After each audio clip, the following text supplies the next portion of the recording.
Tasty lang yan, guys.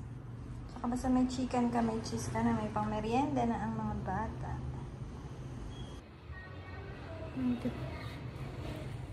Pag tomato sauce pala nilagay mo lasang pizza.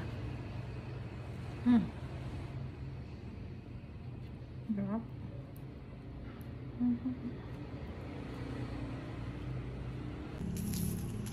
Ayun guys, nagluto lang. Niluto ko yung manok kasi hindi siya pwede. Diretso dun sa tasty kasi 5 minutes lang to 7 minutes lang natin i-bake yung tasty natin. So, naglagay na ako dito ng toyo, soy sauce, paminta, at saka brown sugar para medyo manamis-namis yung chicken.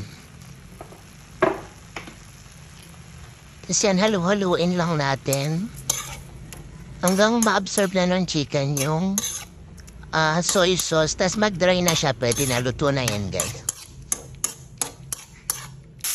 Ayan, parang ganito. Okay na siya.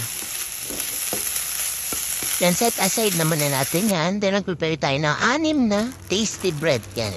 Gamit natin ganyan Pinoy tasty. Yan. Tapos, kailangan natin ng tomato sauce. Mas masarap pag tomato sauce. Pero kung gusto niya ketchup, pwede rin naman. Ayan, naglagay na ako.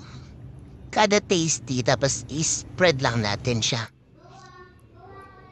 Ayan, kalat natin para mas masarap.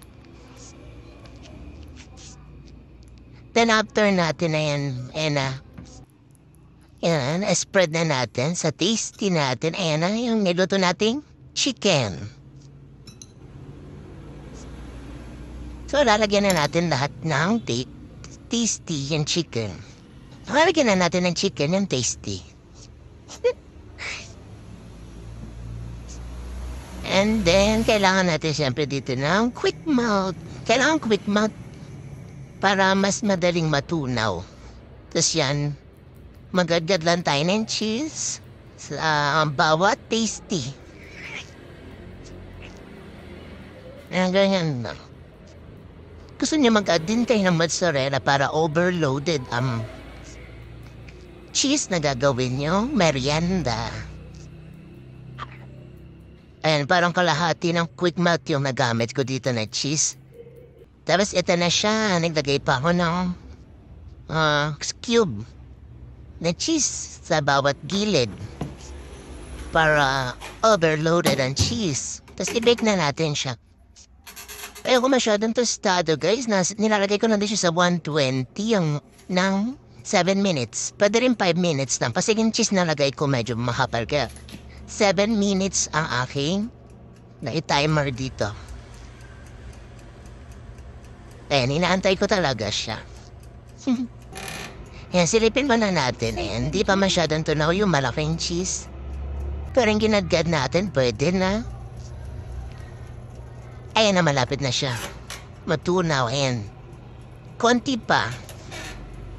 Hintayin pa natin ng konti. So, ayan na, luto na. Gee, mukhang pizza siya. Mukha na siyang pizza. Ayan. Ang lasang pizza. Good thing talaga nagustuhan din ito ng mga bata. Bagay na merienda na ang mahal-mahal ang bilihin. Kailangan talaga dumiskarte. Tikman natin. Tikman ako ng lasa. Totoo, ha?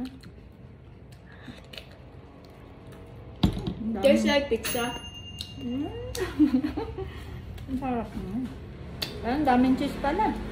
Ang sarap. Kasi gaganto mo lang siya. I did 5 orders of this.